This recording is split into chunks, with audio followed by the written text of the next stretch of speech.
It is a huge moment for South African cricket. Clearly my prediction is Australia win. It'll be a close match though, I think. When it comes to the teams, I feel they're more or less equal. There's not much separating them. I think the team that has the edge is Australia. I think it's not even a slight edge. I think Australia has a huge edge in this test, Mel. I'm looking forward to the challenge.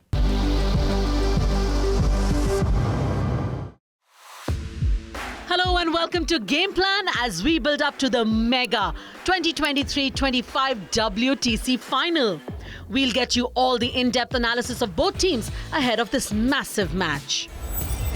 The much-awaited final starts on June 11th at the historic Lord's Cricket Ground, and you can catch all the action right here on the Star Sports Network and JioHotstar. Let's take a look at the points table. The Proteas didn't start too well in the first two series they played this cycle, but bounced back in style. The Aussies showed remarkable consistency and made it ahead of India. It's a great dynamic position to have is coming into just one test. And that's why I think experience is really key. Guys knowing each other's games really well, knowing the venue well, you know, sort of almost getting back into the driving seat of your vehicle and not having to change or alter the lineup because someone else has been in it. It can be difficult, but it's like any big occasion, it's like any final, a one-off final. It's bringing the best version of yourself to the stage at that very moment. So, you know, you need to trust your instincts, you know, and make sure that you sort of cut out the negativity of, you know, the fact that you haven't played Test cricket for a number of months, or you're suddenly turning up in England and you've got completely different conditions. And that's the nature of Test cricket, and that's the beauty of Test cricket, is being able to adapt and evolve on the move to be able to respond when you need to. It will be quite difficult to prepare for it because you know, it's at a neutral venue, so it's not like you can sort of predict what the conditions are going to be, especially playing in England as well. You know, there's certain times where you get to England and the wickets are pretty flat, you know, because they've had a drier summer. We're not too sure what the weather conditions are going to be. Yes, Lord's is a tricky ground to play at. You've got that slope, you've got the ball moving around more than most grounds in the world for a longer period of time. So you're never in, and that's probably my best advice to the batters, to sort of respect the bowlers, whether it's the first over or the 67th over. You're never in, so just to respect the game. In these big matches, the Aussies have always had the edge. So what makes Australia such a force in crunch matches? Australia, I think, have proved over the years that they're very good at peaking at the right time in tournaments. But this again is a totally different scenario. They've got the experience in a World Test Championship final, having won the previous one, so it'll be a great test match. And I think it's confidence as well. You look back in history, a lot of the players have been involved in multiple winning ICC events, but they've also seen the previous generation also have that same success, so they're brought up with that mindset. I would imagine that it would have multiples of 4 or even 5 times the number of games that it would have played over its rivals in South Africa, and it does make a difference. And in particular at Lord's, there's a few things to get used to. Just standing out in that beautiful old ground and feeling a slope down towards one side, altering your batting positions accordingly, run-ups and into the wicket. Often heard bowlers talk about how important it was to get that sort of stuff right, and it does take some time. You know, so those few factors, I think, again, create a positive advantage. Australia will come prepared. You know, they have played a lot of cricket there in England, and they know these conditions better than South Africa. ये मैं आपको कह सकता हूँ. और one of test matches हों या फिर 3 मैच की series, they always come with some plans कि क्या करना है. I think it certainly does give the Australians an edge because, as you quite rightly say, they have Ashes series quite regularly. You look at that team, there's a number of that team have played in multiple Ashes series in England, so the familiarity around all the conditions is there. And the other thing to really point out is Australia's got a great record at Lord's against England. You know, they understand the ground, they understand the conditions, and you know their record is exceptional. Pat Cummins' captaincy is outstanding. He keeps improving day after day. He's shown an ability to lead a team, not just on the field, but off the field. And that's a huge part of captaining an international team, your ability to bring everything together at the right time. बहुत बड़ा plus point है कि एक गेंदबाज इतनी अच्छी कप्तानी कर रहा है, जिस तरह से वो पर्सनल कंट्रीब्यूशन से मोटिवेट करते हैं, वो मुझे लगता है उनकी ताकत है. A full-strength Australia squad is all set to be led by Captain Cummins yet again for a third ICC event final. Josh Hazlewood and Cameron Green make their return. They're bolstered by bigwigs like Steve Smith, Travis Head, Nathan Lyon. Teenager Sam Constas keeps his spot in the squad. I think overall they've got a very balanced squad that can be selected, the 11 based on the conditions that they're faced. I think you don't want to narrow your squad into only being able to select one way, so overall, very good squad. The Aussie pace attack led by Cummins has been a force to reckon with. Captain Cummins is the leading wicket taker for Australia in the current WTC cycle with 73 wickets. Meanwhile, Mitch Starc is just behind with 72. Yeah, very consistent, Pat. Like his bowling approach. He's leading, of course, a world-class side and fully fit, I would argue, as being the best bowling side in world cricket. So the combination of Starc, Cummins and Hazlewood, along with Lyon, who makes the great use of any kind of sideways movement in England, very solid bowling unit. But Pat, with his bowling unit, they've been brilliant. When you've got Hazlewood, you've got Cummins and you've got Starc, they're three very experienced pace bowlers that have played a number of Ashes series in England, very familiar with Lords, and of course you've got Nathan Lyon who complements them perfectly. Look, X factor has to be Mitchell Starc. When you think about the natural bias of the ground, the angles that he can create coming down the hill with his left arm, it's always going to be really challenging, and his pace. I think Nathan Lyon is the one that really holds that bowling group together, particularly in England when the wicket can slow down and get a little bit flat through the middle of the game. Nathan Lyon has got the ability to be an attacking and defensive bowler at the same time. That's a really rare combination and an unbelievable record. So I'm going to say Nathan Lyon because he is a wizard in any conditions. However, it's not just the bowling that makes Australia so strong. Their batters have also delivered when it matters. Usman Khawaja is Australia's leading run getter in the cycle with 1,422 runs at an average of just under 42. Veteran Stephen Smith is behind him with 1,324 runs at an average of 41.4. The experience of Steve Smith will be crucial for Australia. Smith slammed a memorable ton in the 2023 final against India and lends the solidity to the Australian batting order. He'll be the threat that the Proteas will be wary of. I think Stephen Smith's got plenty of cricket left in him. He's still fit. He appears to be still very hungry. Yes, he had a patch, which all great players do, where he had a lean patch where he wasn't scoring hundreds. But he's, certainly once he broke that cycle, he was back on that sort of hungry 100-scoring approach. Smith, I think we need to get him out. He's just the guy that they sort of bat around. He's got experience.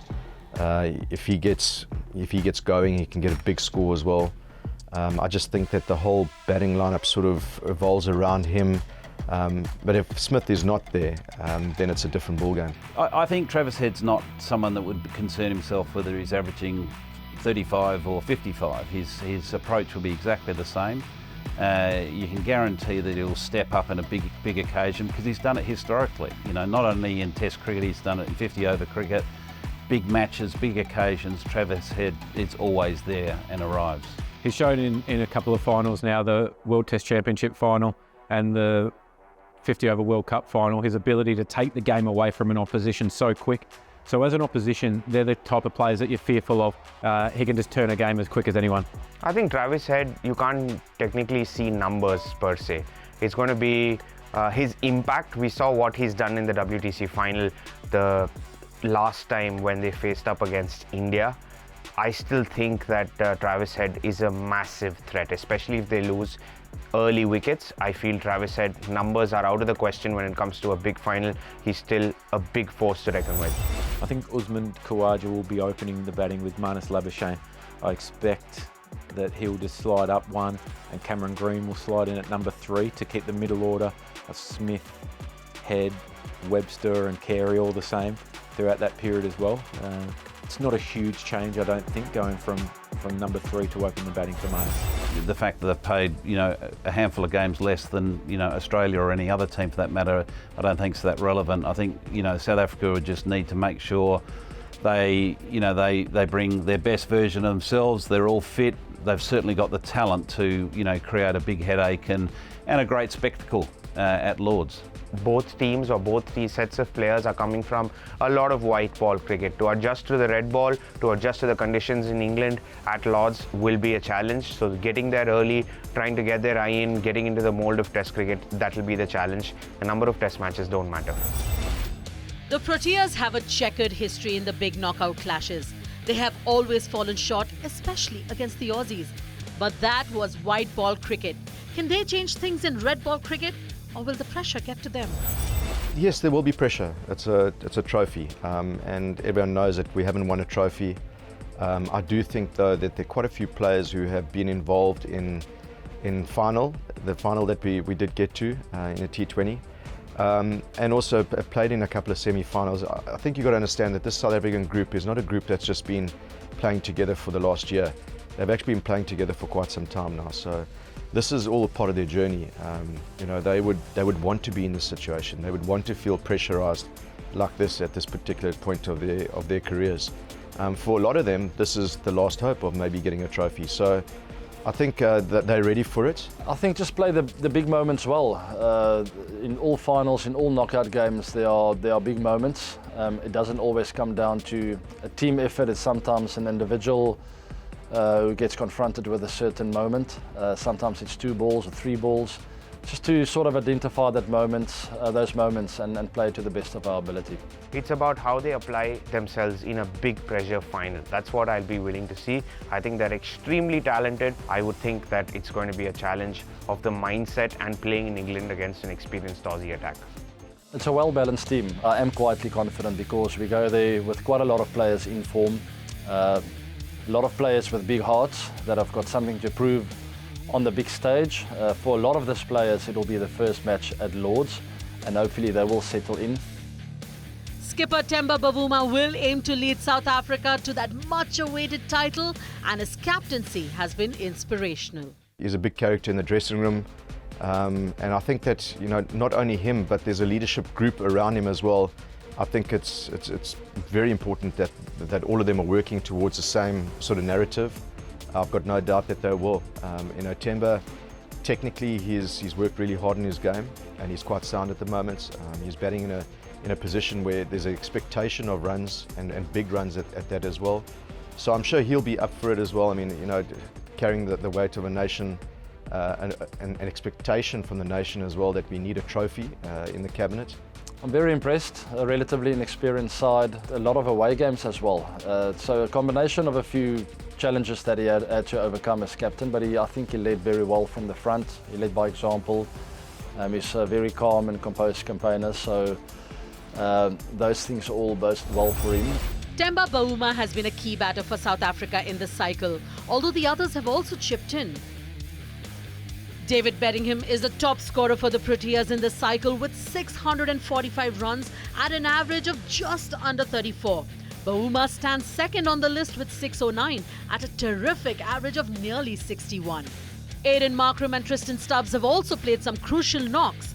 So who could be the X factor with the bat? A guy like Aiden Markram, he's a leader in his own right. And he's got the technical game, and he's got the knowledge on how to go out there and get big runs, a big 100, which can set his side up to be competitive. This is when you need your big players to really stand up. And for me, in the batting department, he would be that X factor batter. We've got to go with the experience of maybe someone like an Aiden Markram. And it's important that they get off to a nice start. That's really, really important. So maybe Aiden Markram at the top, that is something, maybe I would pick him as the X factor. Yeah, I think Ryan Rickleton probably is the one standing out for me. He seems to be in great form. Certainly in the IPL he was in great form, but prior to that he's really started to shine and perform and score some significant hundreds. So he'd be one to look out for sure. Someone like Tristan Stubbs I think can be a bit of an X factor. He's a very powerful unit, a very conventional hitter of the ball, tall, big body position and great hands that he can hit down the ground. So he can be a threat. Like Australia, the Proteas also bank heavily on their bowlers. Kagiso Rabada is the leading wicket taker for the Proteas with 47 wickets in 20 innings. Meanwhile, Marco Jansen has picked up 29 in his 12. Keshav Maharaj has been more than a handful for the batters. The 40 wickets from 13 innings are a testament to that. It's Rabada and Jansen who are expected to trouble the Aussies the most. I think their bowling is something that they've been very successful with. We've got pace, we've got bounce. There's a lot of variation in our attack. You look at the likes of Marco Jansen. He's tall, he swings the ball, which is always going to be good in UK conditions. You've got Kesh Maharaj who turns the ball nicely, and his bowling really has gone from strength to strength. And you've got KG Rabada who loves the big moments and the big occasions, and he really did well at Lords the last time he was there as well. Marco Jansen अभी form में, अगर आप देखेंगे Marco Jansen swing भी कराते हैं और bounce भी है, तो ऐसे नहीं कि वो एक वन डायमेंशनल बॉलर है। और इंग्लैंड में ड्यूक्स बॉल जो थोड़ा प्रोनाउंस सीम रहता है, उसमें अगर आपके स्विंग के साथ बाउंस भी हो रहा है तो स्पेशली राइट हैंड बैट्समैन को बहुत अनकंफर्टेबल साबित होगा। एक सिली पॉइंट शॉर्ट लेग रख सकते हैं, स्पेशली शॉर्ट लेग, जहां बॉल अंदर आए तो अगर बैट पैड में आप पकड़ा जा सकते हैं शॉर्ट लेग पे या लेग स्लिप में, तो ऐसे रणनीति रहेगी स्पेशली स्टीवन स्मिथ के खिलाफ। स्मिथ एक ऐसे बैट्समैन है जो थोड़ा अनकंफर्टेबल सा रहते हैं बॉल जब इनकमिंग है और जब ज़्यादा बाउंस मिलता है। And when it comes to X factor, I think someone like a Marco Jansen, I think in those conditions, and if he gets it right, if he gets that new ball in his hand, he gets his length and his lines right early on, he could be a real handful. दो गेंदबाजों के ऊपर मैं तो उंगली रखूंगा। एक तो रबाडा है, और रबाडा जो उनको अनुभव है, जिस तरह की उनको सफलता भी मिली है पिछले टेस्ट साइकिल में। केशव महाराज दूसरे ऐसे गेंदबाज है, क्योंकि जब लेफ़्ट हैंडर्स उनके पास ख्वाजा है, उनके पास ट्रेविस हेड है, और काफ़ी सारे राइट हैंडेड बॉलर्स जब गेंदबाजी करेंगे तो पिच पे एक फुटमार्क भी बन जाता है। तो केशव महाराज के पास वो अपॉर्चुनिटी है लेफ़्ट हैंडर्स को आउट करने के लिए।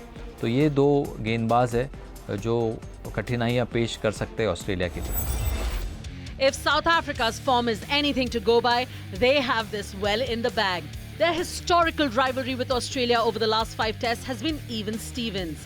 It's 2 wins for each team, and the last encounter in 2023 ended in a draw due to weather. Now that brings us to the big question. Who is winning? Will Australia defend their title, or will the Proteas end years of wait and finally nab that major trophy? I think the team that has the edge is Australia, but an edge doesn't win your trophy. I think there's a lot of things that South Africans and their fans would love to see as well, is arriving at Lords and a little bit overcast and winning the toss and putting Australia in. You can sort of envision it now, bowling them out for 140 and then going to get 300 and bowl them out again. I think it's not even a slight edge. I think Australia has a huge edge in this Test World Championship, 60 or even 70% advantage, purely because of the experience, the fact that it's been here in a rhythm.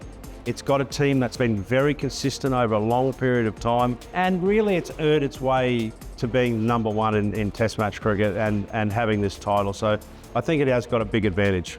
Clearly my prediction is Australia win. It'll be a close match though. I think their batting experience in the English conditions just give them the upper hand. I definitely feel Australia has the edge. When it comes to the teams, I feel they're more or less equal. There's not much separating them, but just the amount of high pressure cricket Australia have played in England and defeated England in England, they know how to absorb the pressure and maybe beat South Africa. It is a huge moment for South African cricket. It is a final and it's been played at Lords. So the whole of the country will be behind our team and hopefully we'll pull it through. I'm looking forward to the challenge. That's all we have for you on this episode of Gameplan, as we've got you everything you need to know about the two teams fighting for glory at the WTC Final. Don't forget to join us live on 11th June for the live coverage of this mega event.